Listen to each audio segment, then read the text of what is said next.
nimewaita hapa kuzungumza na nyie na kupitia kwenu kuzungumza na Watanzania.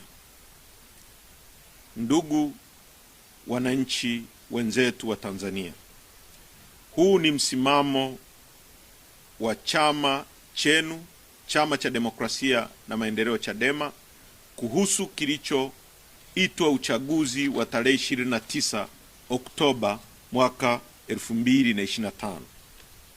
Msimamo huu umetokana na kikao cha kamati kuu ambao mimi kwa niaba ya kamati kuu ya chama nitausoma neno kwa neno mbele yenu. Msimamo wa Chadema kuhusu uchaguzi batili wa tarehe 29 Oktoba mwaka 2025 na kilichojiri baada ya hapo. Namba 1.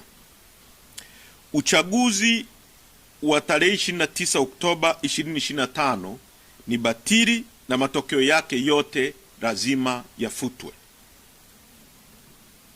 Uchaguzi mzima wa urais, ubunge na udiwani ni batili na hauna uhalali wowote kwa sababu ulifanyika chini ya ukiukwaji mkubwa wa sheria, haki na misingi ya demokrasia.